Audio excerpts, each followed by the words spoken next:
Hello guys, আমাদের বাড়ির কালী পুজোর লাস্ট অ্যান্ড ফাইনাল ব্লগ নিয়ে আবারও চলে এসেছি। এই মুহূর্তে সবাই অধীর আগ্রহে অপেক্ষা করছে মা কালীকে বাড়িতে বরণ করে নেওয়ার জন্য।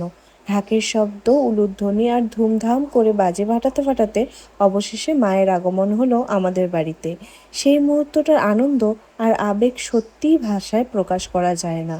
এরপর শুরু হলো মায়ের বরণ। বাড়ির সবাই একে একে মাকে বরণ করে নিল।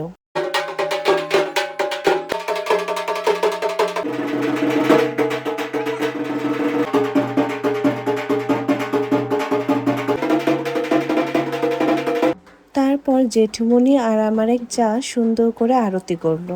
আমিও একটু আরতি করার চেষ্টা করলাম। সত্যি বলতে কি ভীষণ লজ্জা লাগছিল, কারণ বাড়ির সব গুরুজনরা সামনেই বসেছিল। জানো, ছোটবেলায় কিন্তু আমি অনেক আরতি নাচের কম্পিটিশনে অংশ নিয়েছি, এমনকি প্রাইজও পেয়েছি। কিন্তু এতদিন পর মনে হলো যেন সবই ভুলে গেছি। তবুও আবার সেই ছোট্টবেলার স্মৃতিগুলো একটু হলেও ফিরে পেলাম। এরপর শুরু হলো মূল পুজো। ঠাকুরমশাই এসে গিয়েছিলেন আর মন্ত্রোচ্চারণের মধ্য দিয়ে খুব সুন্দরভাবে পুজো সম্পন্ন হলো। পুজো শেষ হতে হতে রাত প্রায় 3টে বেজে গিয়েছিল। সবাই তখন ভীষণ ক্লান্ত, তাই অল্প প্রসাদ গ্রহণ করেই সোজা ঘুমোতে চলে গেলাম। পরের দিন সকালে উঠে আগের বছরের মতো এবারও প্রসাদ বিতরণের সময় একটাও ভিডিও করতে পারিনি। আসলে ওই সময়টা আমরা সবাই এতটাই ব্যস্ত থাকি যে ভিডিও করার কথা মনেই থাকে না। তার উপর এত কাজের মাঝে ভিডিও করার সময়ও হয়ে ওঠে না।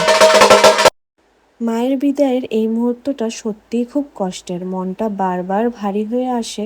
শুধু একটাই প্রার্থনা, মা সবাইকে ভালো রেখো, সুস্থ রেখো, আর আগামী বছর আবার ঠিক এইভাবেই আমাদের মাঝে ফিরে এসো। তবে মাকে তো সবসময় হাসি মুখেই বিদায় জানাতে হয়, তাই মন খারাপকে একটু আড়াল করে সবাই মিলে আবির খেলতে খেলতে টোটোয় করে রওনা দিলাম ঘাটের উদ্দেশ্যে। আর এদিকে শঙ্কার কাণ্ড তো দেখার মতো। ওর হাতে একটা পুরো আবিরের প্যাকেট তুলে দেওয়া হয়েছে, আর সে যাকেই সামনে পাচ্ছে তাকেই রঙে রাঙিয়ে দিচ্ছে।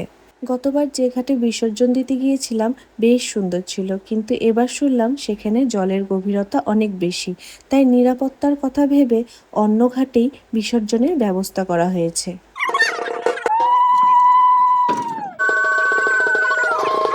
আশা করি আমাদের বাড়ির এই কালী পুজোর ব্লগটা তোমাদের সবার ভালো লেগেছে। যদি ভালো লেগে থাকে তাহলে অবশ্যই ব্লগটাতে একটা লাইক, একটা কমেন্ট আর একটা শেয়ার করে আমার পাশে থেকো।